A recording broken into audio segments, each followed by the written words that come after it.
الحمد لله نحمده ونستعينه ونؤمن به ونتوكل عليه ونعوذ بالله من شرور أنفسنا ومن سيئات أعمالنا من يهده الله فلا مضل له ومن يضلله فلا هادي له وأشهد أن لا إله إلا الله وحده لا شريك له وأشهد أن محمدا عبده ورسوله أرسله بالهدى ودين الحق ليظهره على الدين كله ولو كره المشركون اللهم صل على محمد وعلى آل محمد كما صليت على إبراهيم وعلى آل إبراهيم اللهم بارك على محمد وعلى آل محمد كما باركت على إبراهيم وعلى آل إبراهيم إنك حميد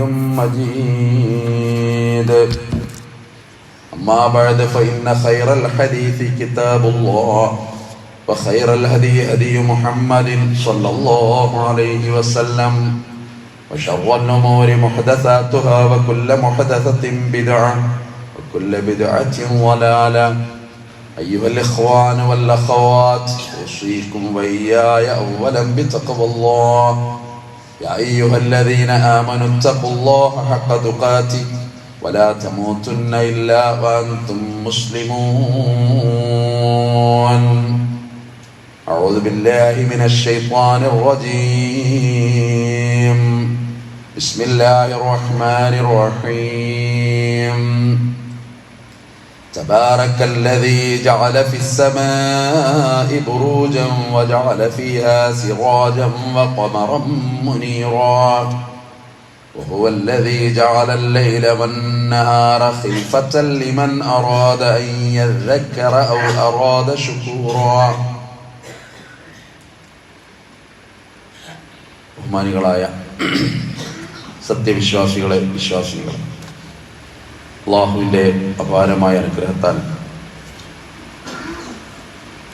അവൻ്റെ വിശുദ്ധമായ മസ്ജിദിൽ ഒരു ജുമുഅക്ക് കൂടി ഒത്തുചേരാൻ സാധിച്ച നമ്മൾ അവൻ്റെ നിയമനിർദ്ദേശങ്ങൾ ജീവിതത്തിൽ പാലിക്കുവാൻ ഓരോരുത്തരോടും സ്നേഹപൂർവം ഓർമ്മപ്പെടുത്തുന്നു, ശക്തമായി വസിയത്ത് ചെയ്യുന്നു. രാവും പകലും കടന്നു പോകുന്നു എന്നുള്ളത് റബ്ബ് തന്ന വലിയ ഒരു അനുഗ്രഹത്തിൻ്റെ ഭാഗം കൂടിയാണ്. ചിന്തിക്കാനും ഉൾക്കൊള്ളാനും പഠനം നടത്താനും ഒരുപടി അനുഭവങ്ങളാണ് നമ്മുടെ ജീവിതത്തിൽ ഓരോ ദിവസവും ഉണ്ടാകുന്നത്, നമ്മുടെ ഓർമ്മയിൽ വിരിയുന്നത്. നമുക്കറിയാവുന്നതുപോലെ ഈ ഇംഗ്ലീഷ് മാസത്തിലെ വർഷത്തിലെ അവസാനത്തെ വെള്ളിയാഴ്ചയാണ്.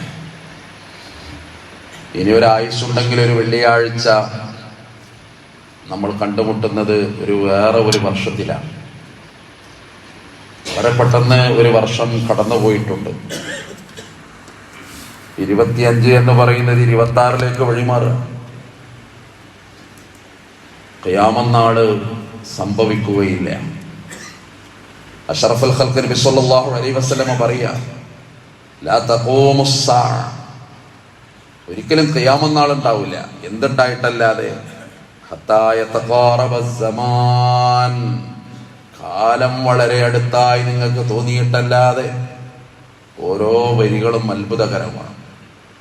കാലം വളരെ അടുത്താണ്, സമയം എത്ര പെട്ടെന്ന് തീർന്നുപോയി, ജീവിതം എത്ര പെട്ടെന്ന് തീർന്നുപോയി, ആയുസ് എത്ര പെട്ടെന്ന് തീർന്നുപോയി, രാത്രി എത്ര പെട്ടെന്ന് തീർന്നു, പകലെത്ര പെട്ടെന്ന് തീർന്നു. അതുകൊണ്ട് ഫതകൂനസ്സന, റസൂലുള്ളാഹിന്റെ വാക്കാണ്, തെറ്റാത്ത വാക്ക്, വമാ യൻതിഖു അനിൽ ഹവാ ഇൻ ഹുവ ഇല്ലാ വഹ്യു യൂഹാ, വഹയിന്റെ അടിസ്ഥാനത്തിൽ മൊഴിയുന്ന വചനമാണ്. ഫതകൂനസ്സന, എന്ന് കൊല്ലം നിങ്ങൾക്ക് അനുഭവപ്പെടും. കശ്ശഹർ, ഒരു മാസം പോലെ, ഒറ്റ മാസം കഴിഞ്ഞു പോയ പോലെ ഒരു കൊല്ലം നിങ്ങൾക്ക് തോന്നും എന്നാണ്. വിശ്വസിക്കാനാകാത്ത വിധം ആ വാക്കുകൾ ഓരോന്നും അക്ഷരം പ്രതി അക്ഷരാർത്ഥമായി മാറുന്നു എന്നതാണ് വസ്തുത. റസൂലുള്ളാഹി തുടർന്നു, വദകൂന ശഹർ, ഒരു മാസം നിങ്ങൾക്ക് തോന്നും കൽ ജുമുഅ, ഒരു വെള്ളിയാഴ്ച ദിവസം പോലെ. ആഴ്ച എന്നാണ് അതിന് മഴന കൊടുത്തിട്ടുള്ളത്. ആഴ്ചയുടെ നേതാവ് എന്ന അർത്ഥത്തിൽ അവിടെ വെള്ളിയാഴ്ച എന്നാണ് പരിശുദ്ധ നബി സല്ലല്ലാഹു അലൈഹി വസല്ലം ഉപയോഗിച്ചത്. ഒരു വെള്ളിയാഴ്ച അടുത്ത ഒരാഴ്ചക്കിടെ ഊർജമാണ്. തിരക്ക് പിടിച്ച ജീവിതത്തിന്റെ ഓട്ടപ്പാച്ചിലുകൾക്കിടയിൽ ഇലാഹിയായ ചിന്തയുടെ അംശങ്ങൾ ഒരു വേള ഉള്ളിലേക്ക് ഇരച്ചു വരുന്ന, മസ്ജിദിലേക്ക് വരുമ്പോ രണ്ട് ഭാഗത്തും കാണുന്ന മീസാങ്കല്ലുകൾക്കടിയിൽ കിടന്നുറങ്ങുന്ന പ്രിയപ്പെട്ടവന്റെ പ്രിയപ്പെട്ടവളുടെ ചൂട് തീരാത്ത ഓർമ്മകൾ. വല്ലാത്തൊരു വാക്ക അക്കൽ ജുമുഅ, ഒരു ഒരാഴ്ച പോലെ തോന്നും നിങ്ങൾക്ക്. റസൂലുള്ളാഹി സ്വല്ലല്ലാഹു അലൈഹി വസല്ലം തുടരുകയാണ്, വതകൂനൽ ജുമുഅ, ആ ഒരാഴ്ച നിങ്ങൾക്ക് അനുഭവപ്പെടും കൽ യൗമ, ഒറ്റ ദിവസം പോലെ, ഒരു ദിവസം പോലെ നിങ്ങൾക്ക് തോന്നും. വയകൂനൽ യൗം, ഒരു ദിവസം നിങ്ങൾക്ക് തോന്നും കസ്സാഅ, ഒറ്റ മണിക്കൂർ പോലെ, ഒരു ദിവസം നിങ്ങൾക്ക് ഒരു മണിക്കൂർ പോലെ. വയകൂന സ്സാഅ, ഒരു മണിക്കൂർ നിങ്ങൾക്ക് തോന്നും കയഹ്തിറാഖിസ് സഅഫ, മിന്നൽ പിണർ ഇറ്റി വീഴുന്ന പോലെ, ഒരു മിന്നൽ വരുന്ന പോലെ തോന്നും ഒരു മണിക്കൂർ എന്നാണ്. അങ്ങനെയല്ലാതെ നിങ്ങൾക്ക് ഖിയാമത്ത് നാൾ ഉണ്ടാവുകയില്ല. പരിശുദ്ധ നബി സല്ലല്ലാഹു അലൈഹി വസല്ലം പറയുന്ന വാക്കത്ര കൃത്യമാണ്. അതുകൊണ്ട് കാലങ്ങളുടെ മാറ്റം, ദിവസങ്ങളുടെ മാറ്റം, ആയുസ്സിന്റെ യാത്ര, അതിനിടയിൽ പ്രിയപ്പെട്ടവരുടെ മരണം, ചിലപ്പോ നമ്മുടെ മരണം, ഈ ലോകക്രമമായിട്ട് അള്ളാഹു നിശ്ചയിച്ചതാണ്. അവന്റെ തീരുമാനങ്ങൾക്ക് മാറ്റമില്ല. ലാ തബ്ദീല ബികലിമാത്തില്ല, പഠിച്ചവന്റെ തീരുമാനത്തിന് മാറ്റമില്ല. അതങ്ങനെ സംഭവിച്ചുകൊണ്ടേയിരിക്കും. ബിലാലുൽ മുഅദ്ദിൻ റളിയല്ലാഹു അൻഹു, റസൂലുള്ളാഹിന്റെ പ്രിയപ്പെട്ട ബാങ്ക് വിളിക്കാരൻ, ഒരു ദിവസം സുബ്ഹ് ബാങ്ക് കൊടുക്കാൻ വരുന്ന രംഗം. അപ്പോൾ ആയിഷ ബീവിയുടെ അടുത്തെത്തുന്നു, നബിയുടെ അടുത്തെത്തുന്നു. ആയിഷ ബീവി ബിലാലിനെ വിളിച്ചു പറയുന്നു, ഇന്നലത്തെ രാത്രി മുഴുവൻ നബി കരയുകയാണ്. എന്താണ് ചോദിച്ചിട്ടും എന്തെന്ന് പറയാതെ എന്റെ നബി കരയുന്നു. അപ്പോഴാണ് ബിലാൽ വന്നു. ബിലാൽ റളിയല്ലാഹു അൻഹു ചോദിച്ചു, മാ യുബ്കീക യാ റസൂലല്ലാഹ്, ഇത്രമേൽ അങ്ങയെ കരയിപ്പിച്ച വിഷയം എന്താണ്? അപ്പൊ വന്നു ബിലാലെ, ഇന്നലെ രാത്രി ജിബ്രീൽ വന്നു. ജിബ്രീൽ വന്നിട്ട് 2 ആയത്തുകൾ എനിക്ക് ഓതിത്തന്നു. ആ 2 ആയത്തുകളുടെ ഗൗരവം എന്റെ സമുദായം മനസ്സിലാക്കാതെ പോകുമോ എന്നോർത്ത് ഞാൻ കരഞ്ഞുപോയി. ഇന്ന ഫീ ഖൽഖിസ് സമാവാതി വൽ അർളി വഖ്തിലാഫിൽ ലൈലി വൻ നഹാരി ലആയാതിൽ ലിഉലിൽ അൽബാബ്. ആകാശഭൂമികളുടെ സൃഷ്ടിപ്പ്, രാവ് പകലുകളുടെ മാറ്റം, അതിൽ ചിന്തിക്കുന്നവർക്ക് ദൃഷ്ടാന്തമുണ്ട്. അല്ലദീന, ചിന്തിക്കുന്നവരാരെന്നോ, യദ്കുറൂനല്ലാഹ്, അവരല്ലാഹനെ ഓർക്കും, ഖിയാമൻ വഖുഊദൻ വഅലാ ജുനൂബിഹിം, നിന്നിട്ട് ഓർക്കും, ഇരിക്കുമ്പോഴും ഓർക്കും, കിടക്കുമ്പോഴും ഓർക്കും. വയതഫക്കറൂന ഫീ ഖൽഖിസ് സമാവാതി വൽ അർള്, ആകാശഭൂമികളുടെ സൃഷ്ടിപ്പിനെ പറ്റി അവർ ചിന്തിക്കും. എന്നിട്ട് അവരെ ഉള്ളിൽ നിന്ന് ഒരു ദുആ വരും, റബ്ബനാ മാ ഖലഖത ഹാദാ ബാത്തിലാ, റബ്ബേ ഇത് നീ നിരർത്ഥകമായി പടച്ചതല്ല, ഇതിന്റെ പിന്നിൽ തത്വമുണ്ട്, ഇതിന്റെ പിന്നിൽ വ്യവസ്ഥയുണ്ട്, ഇതിന്റെ പിന്നിൽ സംവിധാനങ്ങളും കണക്ക് കൂട്ടലുകളുമുണ്ട്. റബ്ബനാ മാ ഖലഖത ഹാദാ ബാത്തിലാ സുബ്ഹാനക ഫഖിനാ അദാബന്നാർ. അതുകൊണ്ട് നീ പരിശുദ്ധൻ റബ്ബേ, അതുകൊണ്ട് ഞങ്ങളെ നീ നരകത്തിൽ നിന്ന് കാത്തുരക്ഷിക്കണമേ. ഇതാണ് ആയത്തിന്റെ ആശയം. ഈ ആയത്ത് എന്റെ സമുദായം ഇതിന്റെ ഗൗരവം ഉൾക്കൊള്ളാതെ പോകുമോ? എന്നോർത്തിട്ടാണ് ഞാൻ കരയുന്നത്. ആ വാക്കുകളൊക്കെ ഇന്ന് എത്രമേൽ യാഥാർത്ഥ്യമായി മാറുന്നു. ഈ രാത്രിയുടെ മാറ്റം, ഈ പകലിന്റെ മാറ്റം, വർഷങ്ങളുടെ മാറ്റം, ആയുസ്സുകളുടെ മാറ്റം, വർഷങ്ങൾ അങ്ങനെ കൊഴിഞ്ഞു തീരുന്ന മഹാ അത്ഭുതം, ഓരോ ഘട്ടങ്ങളിലേക്ക് നമ്മൾ അറിയാതെ കടന്നു പോകുന്ന അത്ഭുതം. ബാല്യം കൗമാരത്തിനും, കൗമാരം യൗവനത്തിനും, യൗവനം വാർദ്ധക്യത്തിനും, മധ്യവയസ്കനും, പിന്നെ വാർദ്ധക്യത്തിനും, പിന്നെ ഒരു മരണത്തിനും, പിന്നെ ഓർക്കുന്നവരുടെ ഓർമ്മക്കും. നമ്മളിങ്ങനെ ആലോചിച്ച് നോക്കൂ, എത്ര കാലം നമ്മൾ മരിച്ച ആളുകൾ ഓർക്കുന്നു മാത്രം ആലോചിച്ചാൽ മതി. എത്ര കാലം ഓർക്കാൻ കഴിയും മറ്റൊരാൾക്ക് നമ്മളെ? നമ്മൾ എന്താ അവർക്ക് ചെയ്തു കൊടുത്തത്? എന്താണ് ജീവിതത്തിൽ ബാക്കി വെച്ചത്? മയ്യത്ത് ഇങ്ങനെ കിടക്കുമ്പോ പോലും കൈകെട്ടിയിട്ട് ഉള്ളെന്ന് ഒരു ദുആ വരാത്ത എത്ര മയ്യത്തുകൾ. അള്ളാഹു കാത്തുരക്ഷിക്കുമാറാകട്ടെ. അത്രമേൽ ആളുകളെ ഉപദ്രവിച്ചവൻ, വാക്കുകൊണ്ട്, നാവ് കൊണ്ട് കുടുംബം തകർത്തവൻ, അയൽപക്കം ബന്ധങ്ങളെ പൊട്ടിച്ചെറിഞ്ഞവൻ. നിയമാണല്ലോ മരിച്ചാൽ അയാളെ കൂടെ പോണം, നിയമമാണ് അയാൾക്ക് വേണ്ടി മയ്യത്ത് നിസ്കരിക്കണം, നിയമമാണ് അയാൾക്ക് വേണ്ടി പ്രാർത്ഥിക്കണം. പക്ഷെ കയ്യങ്ങട് കെട്ടിയപ്പോ ഓർമ്മ വന്നു അയാൾ ചെയ്തു കൂട്ടിയ ദുരിതങ്ങൾ. അയാളുടെ കെടുതി കൊണ്ട് രാത്രി മുഴുവൻ പുലരുവോളം കരഞ്ഞ ചില ദിവസങ്ങൾ. പിന്നെ എവിടുന്ന് ദുആ വരും? ഒരാളനുഭവമാകില്ല, ചിലപ്പോ പലരുടെയും അനുഭവമാണെങ്കിൽ. ഖലീലുള്ളാഹിന്റെ ദുആ ഹൃദയത്തെ എപ്പോഴും ത്രസിപ്പിക്കുന്ന ദുആയാണ്. റബ്ബേ, ഞാൻ മരിച്ചു പോയാലും വജഅല്ലി ലിസാന സിദ്ഖിൻ ഫിൽ ആഖിരീൻ, എന്റെ പിന്നെ വരുന്നവർ എന്നെ കുറിച്ച് നല്ല വാക്ക് പറയണം റബ്ബേ. എന്റെ പിൽക്കാലക്കാരെന്നെ കുറിച്ച് നല്ല വാക്ക് പറയണം റബ്ബേ. അവരുടെ മനസ്സിൽ നല്ല ഓർമ്മകളായിട്ട് ഞാൻ മാറണം റബ്ബേ എന്ന് കഅബ പണിത അള്ളാഹുവിന്റെ കൂട്ടുകാരൻ എന്ന് വിശേഷിപ്പിക്കപ്പെട്ട മിഅ്റാജിന്റെ യാത്രയിൽ 7 ആകാശങ്ങൾ കടന്നു പോയപ്പോ അവിടുത്തെ ബൈത്തുൽ മഅ്മൂറിൽ 7-ാം ആകാശത്ത് കുട്ടികളുടെ കൂടെ ചാരിയിരിക്കുന്ന ഖലീലുല്ലാഹി ഇബ്രാഹിം നബിയുടെ പ്രാർത്ഥന ഖുർആൻ അത് പറഞ്ഞു തരുന്നുണ്ട്. അതുകൊണ്ടാണ് പറഞ്ഞു വന്നത്, എന്ത് നമ്മൾ ചെയ്തു? കൊല്ലങ്ങനെ കടന്നു പോവുക. നമ്മൾ എന്താ നമ്മൾ ചെയ്തത്? ഖുർആന്റെ ഒരു ചോദ്യമുണ്ട്, ഫൽ തൻളുറു നഫ്സും മാ ഖദ്ദമത് ലിഗദ്, നാളേക്ക് വേണ്ടി നിങ്ങൾ എന്തൊരുക്കി ഒന്ന് ഓർത്തു നോക്കൂ എന്ന് ഖുർആൻ പറയുന്നു. ഇന്നാണ് മരിക്കുകയാണെങ്കിലുള്ള അവസ്ഥ എന്താ? എത്രമേൽ കടപ്പാടുകൾ, എത്രമേൽ ആളുകളോട് പറഞ്ഞ കറകൾ, എത്രമേൽ സാമ്പത്തിക ബാധ്യതകൾ, എത്രമേൽ ആളുകളോടുള്ള ഈർഷ്യതകൾ. റഹ്മാനായ റബ്ബ് നമ്മളെ കാത്തുരക്ഷിക്കുമാറാകട്ടെ.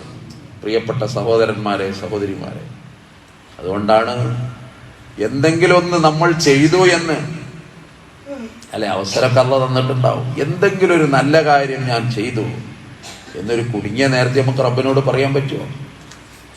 3 പേർ ഗുഹയിൽ കുടുങ്ങിയ ഒരു സംഭവം നമ്മൾ എപ്പോഴും കേൾക്കുന്നതാണ്. റസൂലുള്ളാഹി സ്വല്ലല്ലാഹു അലൈഹി വസല്ലം പറഞ്ഞു തന്നതാണ്. ഒരു രക്ഷയില്ല ഇനി പുറത്ത് കിടക്കാൻ. ഒരു പാറക്കല്ല്, ഭീമാകാരമായ കല്ല് വന്നടിഞ്ഞു. സർവശക്തിയും ഉപയോഗിച്ച് 3 പേരും അത് തള്ളി നോക്കി എന്നാണ്. ലവലേശം അത് ചലിച്ചില്ല, ഒരു ഗ്യാപ്പില്ല പുറത്ത് കിടക്കാൻ. മരണം അവർ മുന്നിൽ കണ്ടു. ലോകത്ത് ആരും അറിയാതെ നമ്മളെ 3 പേര് ഇതിൻ്റെ ഉള്ളിൽ കടന്ന് മരിക്കും. അവരവസ്ഥ എത്തി. കൂട്ടത്തിൽ ഒരാൾ പറഞ്ഞു, അയാൾ വിവേകമുള്ളവനാണ്, പതറരുത്. നമ്മൾ ജീവിതത്തില് നമ്മൾ ചെയ്ത എന്തെങ്കിലും നന്മകളുണ്ടോ ഉണ്ടെങ്കിൽ അത് പറയണം റബ്ബിനോട്. അപ്പൊ അല്ലാഹു ചിലപ്പോ ഒരു പരിഹാരം തരും. 3 പേര് ഓർത്തു, 3 പേർക്കും നന്മകൾ ഉണ്ടായിരുന്നു എന്നതാണ് അത്ഭുതം. ഒരാള് പറഞ്ഞ്, ഞാൻ എൻ്റെ ബാപ്പാക്കും ഉമ്മാക്കും പാലിൽ കുടിക്കുന്ന സ്വഭാവം ഉണ്ടായിരുന്നു. അവര് കുടിപ്പിച്ചിട്ടേ ഞാൻ എൻ്റെ മക്കൾക്ക് പോലും കൊടുക്കുള്ളൂ. അതാണ് എൻ്റെ സ്വഭാവം. ഒരു ദിവസം പാല് കുറച്ച് വൈകി, കറന്നു കൊണ്ടുവരാൻ വൈകി, മൃഗം എങ്ങോ പോയി വന്നപ്പോഴേക്ക് വൈകി. ഞാൻ ആ പാൽപാത്രമായിട്ട് ഓടി വന്നു. അപ്പോഴേക്ക് എൻ്റെ മാതാപിതാക്കൾ ഉറങ്ങിപ്പോയി. അപ്പൊ എനിക്ക് തോന്നി ക്ഷീണം കൊണ്ടവർ ഉറങ്ങുകയാണ്. എനിക്ക് വേണ്ടി കഷ്ടപ്പെട്ടവർ, എനിക്ക് വേണ്ടി ഉറക്കമൊഴിച്ചവർ, എനിക്ക് വേണ്ടി കരഞ്ഞവർ, എൻ്റെ ആഗമനമോർത്ത് പുഞ്ചിരി തൂകിയവർ. അപ്പൊ തോന്നി ഉറങ്ങിക്കോട്ടെ, സ്വയം അവർ എണീക്കട്ടെ. അപ്പോഴേക്കെൻ്റെ മക്കള് വന്നു, ചെറിയ മക്കള് വന്ന് പാല് ചോദിക്കുന്നുണ്ട് എന്നോട്. ഞാൻ മക്കളോട് പറഞ്ഞു, മക്കളെ ക്ഷമിക്കേ, ഉമ്മയും ബാപ്പി കുടിച്ചിട്ട് തരാം. കരഞ്ഞിട്ട് എൻ്റെ മക്കളെൻ്റെ അടുത്തുനിന്ന് പോകുന്നുണ്ട്. അവരുടെ വിശപ്പ് പോലും എനിക്ക് വിഷമമായി തോന്നി. പക്ഷെ എന്നിട്ടും ഞാൻ എൻ്റെ മാതാപിതാക്കൾക്ക് വേണ്ടി കാത്തിരുന്നു. അവസാനം അവരുണർന്നു, ഞാൻ അവർക്ക് പാല് കൊടുത്തു. ജീവിതത്തിൽ ആ ദിവസം എനിക്ക് മറക്കാൻ കഴിയില്ല. അതുകൊണ്ട് റബ്ബേ, അതൊരു സുഹൃതമാണെങ്കിൽ ഈ പാറക്കല്ലൊന്ന് നീക്കിത്തരണേ എന്ന ദുആ. അപ്പൊ അത് നീങ്ങുക. എല്ലാവർക്കും ഓർമ്മകളുണ്ട്, അടുത്ത ആൾക്കും ഉണ്ട്. ഞാനത് പറയും, സമയം പോകും. വ്യഭിചാരത്തിന്റെ ഘട്ടത്തിൽ നിന്ന് രക്ഷപ്പെട്ട ഒരു മനുഷ്യന്റെ കഥയെ പിന്നെ അയാൾ പറഞ്ഞത്. അവസരം ഒത്തു വന്നു, വീണുപോണ നേര, പതറുന്ന നേര, ഈമാൻ പറക്കുന്ന നേരമാണ്. പക്ഷെ പെട്ടെന്ന് ഒരു കൊള്ളിയാൻ മിന്നി. ആ നിർണായക ഘട്ടത്തിൽ ആ പെണ്ണെന്നോട് ചോദിച്ചു, ഇത്തട്ടില്ല, നീ അല്ലാഹനെ ഭയപ്പെടുന്നില്ലേ? പെട്ടെന്ന് ഞാൻ ഞെട്ടിപ്പോയി. അതെനിക്ക് ചിന്തകളുണ്ടാക്കി. കൊള്ളിയാൻ മിന്നിയ പോലെ ഞാൻ അവിടുന്ന് എണീറ്റ് പോന്നു. റബ്ബേ, നിന്നെ ഓർത്ത്, നിന്നെ ഭയപ്പെട്ട്, അതൊരു നന്മയാണെങ്കിൽ ഈ പാറക്കല്ല് നീ നീക്കിത്തരണം. അടുത്ത ആളുടെ ഓർമ്മ. മൂന്നാമനും പറയാനുണ്ട്, കൂലി വാങ്ങാതെ പോയവന്റെ കൂലി. ആ തൊഴിലാളിയെ ഓർത്തിട്ട് അതൊരു സ്വരൂപമാക്കി മാറ്റി. കൊല്ലങ്ങൾക്ക് ശേഷം അയാൾ വന്ന് കൂലി ചോദിച്ചപ്പോ ഒരു താഴ്വാരം ചൂണ്ടിക്കാണിച്ചു കൊടുത്തു. അതൊക്കെ നീ കൊണ്ടുപോകണം. അപ്പൊ അയാൾ ചോദിച്ചു, വസുഖ്രിയതുക, എന്തിനാണ് എന്നെ കളിയാക്കുന്നത്? ഒറ്റ ദിവസമാണ് ഞാൻ നിങ്ങൾക്കന്ന് കൂലി വേല ചെയ്തത്. എന്നിട്ട് ഈ ആട്ടിൻപറ്റങ്ങളും ഒട്ടകക്കൂട്ടങ്ങളും പശുക്കിടാങ്ങളും ഇതൊക്കെ എന്റേതോ എന്ത്? അപ്പൊ പറഞ്ഞു, സഹോദരാ, ഇതൊക്കെ നിങ്ങളുടെ ആ കൂലി കൊണ്ട് ഞാൻ ഒരു ആട്ടിൻപറ്റത്തെ ആട്ടിൻകുട്ടിയെ വാങ്ങി. അതങ്ങനെ വളർന്നു വലുതായപ്പോ അതിന് പരിചാരകരെ നിശ്ചയിച്ചിട്ട് നിങ്ങളുടെ ഹക്ക് ഞാൻ വീട്ടിയതാണ്. അതുമായിട്ട് പോയി. റബ്ബേ, ജീവിതത്തില് ഇങ്ങനെ ഒരു സംഭവം വന്ന എന്ത് പറയാണ്ട് എനിക്കും നിങ്ങൾക്കൊന്ന് വെറുതെ ഒന്ന് ആലോചിച്ചു നോക്കുക. ഒന്നുമില്ല. ആളുകളെ അപമാനിച്ച്, ആളുകളെ കളിയാക്കി, ആളുകളെ പരിഹസിച്ച്, അതല്ലാതെ ഒന്നും ഓർക്കാൻ കിട്ടുന്നില്ല. ഒരു നിർണായക ഘട്ടത്തിൽ അവിടെയാണ് ഈ കാലപ്രവാഹം പഠിപ്പിക്കേണ്ട കുറെ കാര്യങ്ങളുണ്ട് നമ്മളെ. പരിശുദ്ധ ഖുർആൻ അതാ പറഞ്ഞത്. അല്ലാഹു എത്ര അനുഗ്രഹീതനാണ്. ഓതി വെച്ച ആയത്തതാ, തബാറക്കല്ലദീ ജഅല ഫിസ്സമാഇ ബുറൂജൻ, നക്ഷത്രമണ്ഡലങ്ങൾ ഉണ്ടാക്കി റബ്ബ്. അതിലവൻ സൂര്യനെ ഉണ്ടാക്കി, അതിലവൻ ചന്ദ്രനെ ഉണ്ടാക്കി. രാത്രിയെയും പകലിനെയും അവൻ മാറ്റിമറിച്ചു. ഖിൽഫത്തൻ, എന്നിട്ട് പറഞ്ഞൊരു വാക്ക് എന്താണെന്നറിയോ? ലിമൻ അറാദ അൻ യദ്ദക്കറ, ആലോചിക്കുന്നവർക്ക് വേണ്ടി. ഈ രാവും പകലും ഇങ്ങനെ പോയി ആയുസ് തീരുക, പ്രായം വരിക, യൗവനൊക്കെ പോവുക, അല്ലെങ്കിൽ അടുത്ത ഉത്തരവാദിത്വത്തിലേക്ക് വരിക. കൗമാരപ്രായത്തിലുള്ളവൻ അടുത്ത ഉത്തരവാദിത്തത്തിലേക്ക് വരിക, കുടുംബത്തിന്റെ ഭാരം വരിക, ഓരോന്നോരോന്ന് ഇങ്ങനെ കടന്നു വരിക. ഔ അറാദ ശുകൂറ, അല്ലെങ്കിൽ നന്ദി ചെയ്യാൻ ഉദ്ദേശിക്കുന്നവർക്ക്, അവർക്ക് ഇതിൽ ദൃഷ്ടാന്തമുണ്ട്. ഫുർഖാൻ സൂറത്തില് റബ്ബ് നമ്മളോട് പറയാം.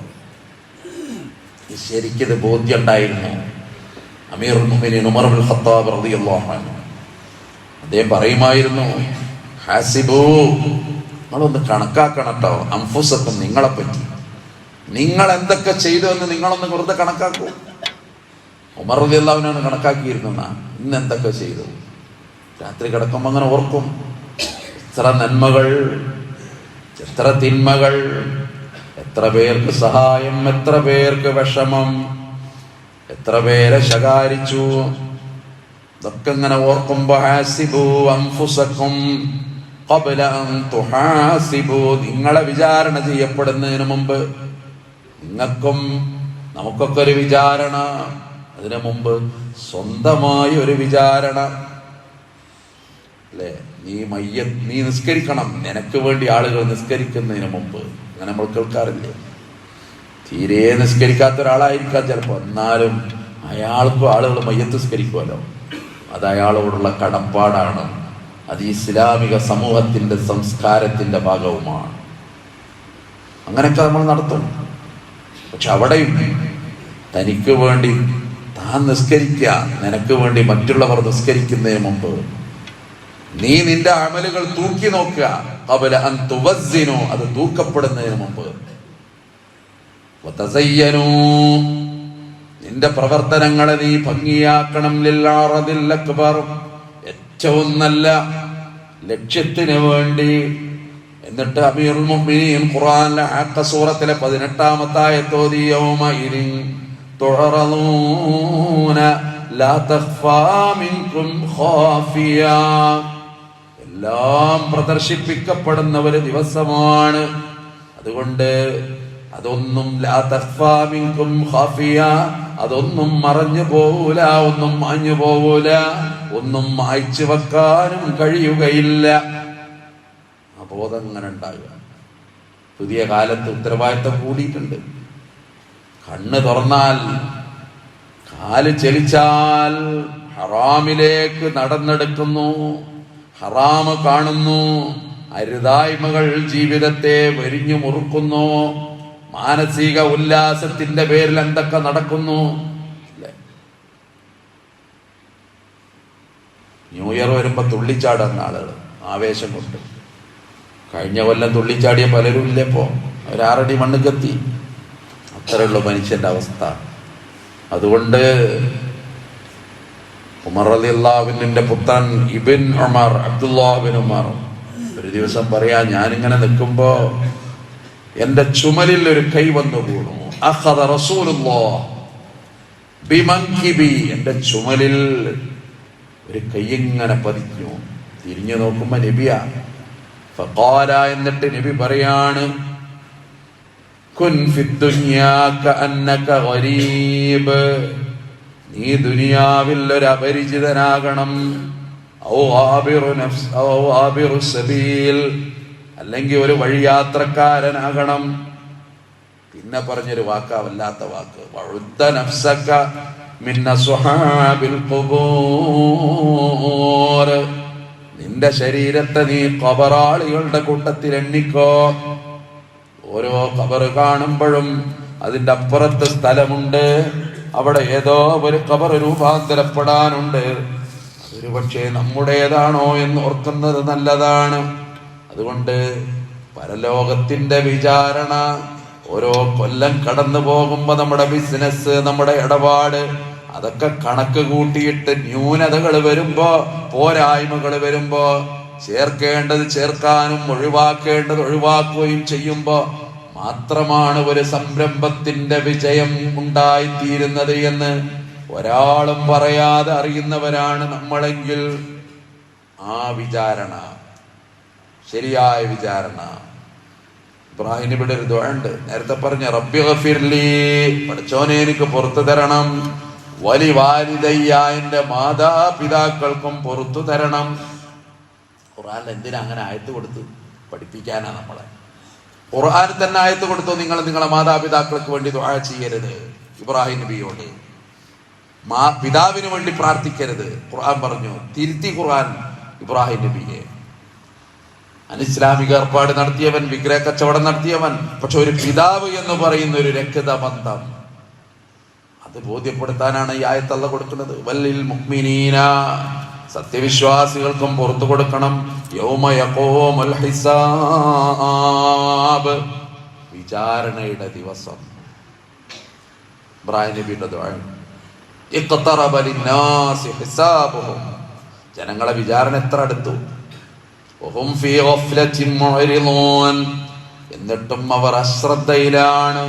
മാ യഅതീഹിം മിൻ ദിക്രിൻ മിൻ റബ്ബിഹിം മുഹ്ദസിൻ ഇല്ല ഇസ്തമഊഹു വഹും യൽഅബൂൻ. ഈ ഉയർത്തലുകളും ഈ ഉണർത്തലുകളും ഈ ഉത്ബോധനങ്ങളും കേൾക്കുമ്പോ അവർ പരിഹാസമല്ലാതെ മറ്റൊന്നും അവർക്കില്ല. ഇല്ല ഇസ്തമഊഹു, വഹും യൽഅബൂന, അവര് കേൾക്കുന്നത് പോലും കളിയാക്കി കേൾക്കുന്നു. എന്തൊരു വർത്തമാനം, ഇതിന്റെ കാര്യമെന്ത്? ഇതൊക്കെ ഇപ്പൊ ഇവിടെ നടക്കുന്നതാണോ? പരിഹാസം അവരുടെ ഹൃദയത്തിന് പിശാച് ഭംഗിയാക്കി തോന്നിപ്പിച്ചു കൊടുക്കുകയാണ്. അതുകൊണ്ട് വിചാരണ അതീവ ഗൗരവമാണ്. ആയിഷ, ഒരു ദുആ ഞാൻ നിനക്ക് പറഞ്ഞു തരാം, അത് നീ പതിവാക്കണം എന്റെ പ്രിയ പത്നി എന്ന് പറഞ്ഞിട്ട് പഠിപ്പിച്ചതാണ്. അല്ലാഹുമ്മ ഹാസിബിനി ഹിസാബൻ യസീറാ, പടച്ചവനെ എന്റെ വിചാരണ എളുപ്പമാക്കി തരണേ എന്ന് നീ ദുആ ചെയ്യണം എന്റെ സഹധർമ്മിണി എന്ന് റസൂൽ സല്ലല്ലാഹു അലൈഹി വസല്ലം പറയുന്നു. അതുകൊണ്ട് ആയുസ് തീരുമ്പോൾ പുതിയ വർഷം പറക്കുന്നു. അത് സത്യത്തിലെ തുള്ളിച്ചാടാനോ ആഘോഷിക്കാനുള്ള ഒന്നുമല്ല, ഒരു ബോധ്യപ്പെടുത്തലാണ്. ആയുസ് പിന്നെയും തീർന്നു, കലണ്ടർ മാറ്റുക. അവിടെ എപ്പോഴോ ഏതോ മരണത്തിന്റെ തീയതികളിലൂടെ പോകുന്നുണ്ടോ എന്ന് ആരറിഞ്ഞു? ഓരോ ദിവസം അങ്ങനെ. കഴിഞ്ഞ ആഴ്ചയിലല്ലേ മങ്കടയിലൊരു കുട്ടി ഷോക്കേറ്റ് മരിച്ചത്. ആ കുട്ടിയുടെ ഖബർ ജീവിതം അല്ലാഹു സ്വർഗ്ഗതുല്യമാക്കി കൊടുത്ത് അനുഗ്രഹിക്കുമാറാകട്ടെ. ആരതൊക്കെ പ്രതീക്ഷിക്കുക? സ്വപ്നം കണ്ട ജീവിതം, പ്രതീക്ഷകൾ പൂത്ത ജീവിതം, എന്തെല്ലാം കണക്ക് കൂട്ടലുകൾ. മനുഷ്യന്റെ മനസ്സങ്ങനെയാണ്. ഭാവനകളില്ലാതെ മനുഷ്യന് ജീവിതമില്ല, ഖയാലില്ലാതെ മനുഷ്യന് ജീവിതമില്ല. ഭാവന പൂത്തുലയണം മനുഷ്യന്, അങ്ങനെ മനുഷ്യന്റെ ജീവിതത്തിന് അർത്ഥം ഉണ്ടാവുള്ളൂ. ദുരിതം ജീവിതത്തിൽ വരുമ്പോഴും ഒരാശ്വാസം ജീവിതത്തിൽ ഉണ്ടാവും. എന്താ? ഇത് തീരും, ഈ സമയവും കടന്നു പോകുന്നുള്ള അക്ബർ ചക്രവർത്തിയുടെ ബീർബലിന്റെ വാക്ക് അത് വല്ലാത്തൊരു വാക്കാണ്. അതൊരു പ്രതീക്ഷയും പ്രചോദനവുമാണ്. അതുകൊണ്ട് അങ്ങനൊക്കെ സംഭവിക്കുന്നു. അതുകൊണ്ട് ഞാൻ പറഞ്ഞു വന്നത്, അങ്ങനെ പ്രിയപ്പെട്ടവരുടെ മരണം, വേർപാടുകൾ, അതൊക്കെ പാഠമാകണം. അതുകൊണ്ട് ഈ ഓരോ നിമിഷവും പടച്ചോൻ തന്ന ഈ ആയുസ്, ഈ അനുഗ്രഹം, അത് ഉപയോഗപ്പെടുത്താൻ നമുക്ക് സാധിക്കണം. ആദ്യം പറഞ്ഞ് വീണ്ടും തിരിച്ചു പറയട്ടെ, എന്തെങ്കിലും ഒരു നന്മ ചെയ്തു എന്ന് എടുത്തു പറയാൻ, ഓർത്തു പറയാൻ, എന്റെയും നിങ്ങളുടെയും ജീവിതത്തിൽ എന്തുണ്ട് എന്ന് ഓർത്ത് വെക്കുന്നത് എപ്പോഴും നല്ലതാണ്. അല്ലാഹു റബ്ബുൽ ഇസ്സത്ത് യഥാർത്ഥ വിശ്വാസികളായി ജീവിച്ചു മരിക്കാൻ നമുക്ക് അനുഗ്രഹം പ്രദാനം ചെയ്ത് തരുമാറാകട്ടെ.